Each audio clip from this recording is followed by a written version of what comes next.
Hello, so let's see out the questions. Question says the monochromatic light is incident from air on a reflecting surface of prism of angle 75 degree and refractive index n naught equals to under root of 3. The other refracting surface of the prism is coated by a thin film of material refractive index n as shown in figure. The light suffers total internal reflection at the coated surface. Incident angle of theta less than equals to 60 degree. The value of n square is that dash. So यहाँ पर आप diagram में देख सकते हैं एक monochromatic light source from the air for refracting surface of prism पर 75 degree यानी कि प्रिज्म एंगल यहाँ पर 75 डिग्री के इक्वल है। रिफ्रैक्टिव इंडेक्स ऑफ प्रिज्म हमें अंडर√3 के इक्वल दे रखा है और इस पर जो कोटिंग की गई है उस कोटिंग के लिए रिफ्रैक्टिव इंडेक्स n दे रखा है। आउटसाइड जो मीडियम है वो एयर है। तो इस पर लाइट जो है तो इंसिडेंट करती है विद एंगल ऑफ थीटा। सो हमें यहाँ पर वैल्यू ऑफ एन स्क्वायर को फाइंड आउट करना। चलिए स्टार्ट करते हैं सोल्यूशन से, but before of its let's talk about a key concept which we are going to use here for this question. So सबसे पहला concept हम यहाँ पर यूज करेंगे TIR, that is total internal reflection. So by the means of total internal reflection we know that the sign of theta c, जहाँ पर theta c critical angle को indicate करता है, this must be equals to n by n naught, जहाँ पर n naught उस medium का refractive index होगा और n refractive index of second medium. इस तरीके से सेकंड लॉ हम यहाँ पर यूज करेंगे स्नेल्स लॉ का।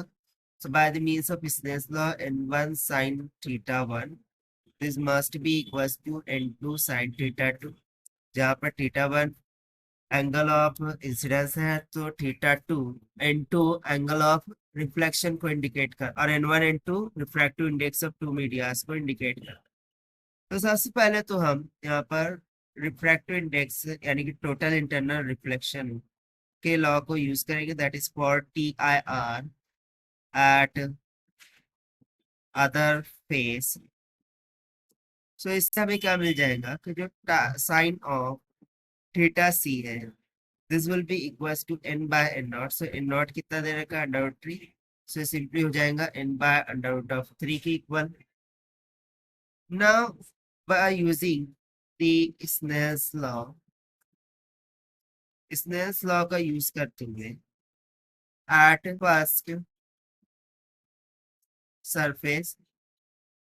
फर्स्ट सरफेस पर हम स्नेल्स लॉ का यूज करेंगे।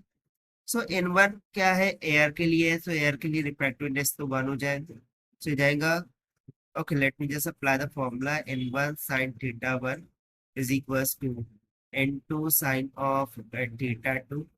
सो n1 तो 1 हो जाएगा, sine of angle of incidence हम देख सकते हैं थीटा की इक्वल दे रखा है इज इक्वल्स टू n2 यहाँ पर हो जाएगा refractive index of prism that is under multiply by sine of angle of refraction. तो बेसिकली यदि एंगल ऑफ प्रिज्म यहाँ पर 75 डिग्री है, सो जो एंगल ऑफ रिफ्रैक्शन है वो angle of prism minus of critical angle हो जाएगा, that is 75 degree minus of theta C के। सो देखिए यहाँ पर थीटा जो है तो वो less than equals to 60 degree है।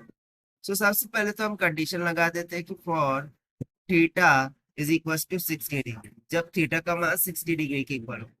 सो उस कंडीशन में साइन ऑफ 60 कितना हो जाएगा under by 2, this will be equals to under sine of 75 minus of critical angle theta से। तो चलिए इसको सिंप्लीफाई करते हैं।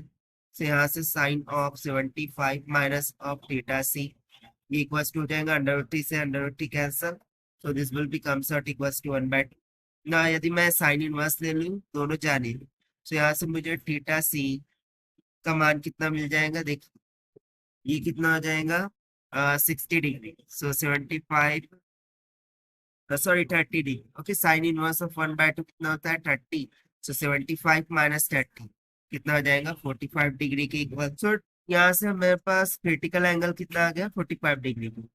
अब इस को हम यहाँ इस इक्वेशन में सब्स्टिट्यूट कर देंगे, सो हमें क्या मिल जाएगा sine of 45, this will be equals to n by under root of 3. तो sin 45 कितना होता है 1 by under root 2. This will be equals to n by under root of 3, जहाँ से n का मान हमें मिल जाएगा under root over 3 divided by 2. But basically हमें तो एन स्क्वायर का मान पूछा गया था, तो यदि मैं स्क्वायर का दूं ऑन बोथ साइड्स तो रूट हट जाएगा और सिंपली हमें एन स्क्वायर का मान मिल जाएगा 3/2 यानी कि 1.5 के। और यही हो जाएगा हमारा required answer for this question, जो कि हमने फाइंड किया by using the total internal reflection and Snell's law से। So this is the required solution. I hope you understood it well. Best of luck. Thank you.